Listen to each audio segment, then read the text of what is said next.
ধরুন মির্জা ফখরুলের রাজনৈতিক এক্সপিরিয়েন্স আর আপনি অভ্যুত্থান ঘটাইছেন, কিন্তু রাজনৈতিক এক্সপিরিয়েন্স তো এক না। কিংবা আমির খসরু মাহমুদ চৌধুরী বা এখনকার যারা মাননীয় মন্ত্রীরা আছেন তাদের রাজনৈতিক প্রজ্ঞা তো এক না। কিন্তু আপনাদের যে এই যে বড় বড় রাজনীতিবিদরা আপনাদেরকে ডিরেইলড করছে, এরকম কি কখনো মনে হয়েছে? আমি এনসিপি গঠন করার কথা বলছি না, আপনাদেরকে ডিরেইলড না করে আরো সঠিক পথে নেওয়া যেত, সেটা সরকার গঠনের সময় করা যেতে পারতো, বা কখনো কখনো ইচ্ছাকৃতভাবে আপনাদেরকে একটু ডিরেল করা হয়েছে?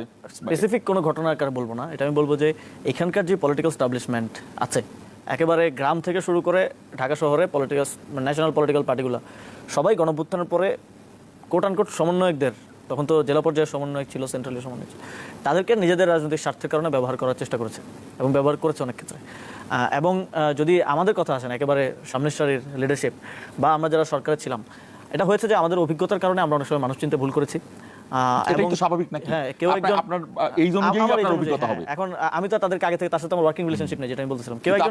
কেউ একজন এসে তারা আপনাদেরকে সঠিক সিদ্ধান্ত দিবে। আপনি এসে, আমি সরকারে আছি, আপনি এসে আপনি মনে করেন আরেকজন উপদেষ্টা সরকারের, কিন্তু আপনি ডক্টর মোহাম্মদ ইউনূসের অত কাছেন না, বা হচ্ছে আপনি ওই মূল পাওয়ারের জায়গায় যেতে পারছেন না। আপনি তখন একটা স্ট্র্যাটেজি নিলেন যে আমি এই ছাত্র উপদেষ্টারা যারা আছে, তরুণ উপদেষ্টা যারা আছে, গণঅভ্যুত্থানের যারা আছে, তাদের সামনে খুব বিপ্লবী কথাবার্তা বলি, গণঅভ্যুত্থানের পক্ষে কথাবার্তা বলি, তাহলে তারা আমাকে একটা জায়গায় হয়তো পুশ করবে বা আমাকে একটা সাপোর্ট দিলে আমি তখন একটা পাওয়ার বিশ্বাস থেকে করবে। সে যে পরে গিয়ে অন্যরকম হয়ে যাবে, এটা তারা আমাদের বুঝে ওঠা, কারণ তাকে আমরা পার্সোনালি চিনি না, তাকে সোসাইটি থেকে আমরা চেনার চেষ্টা করছি তখনও।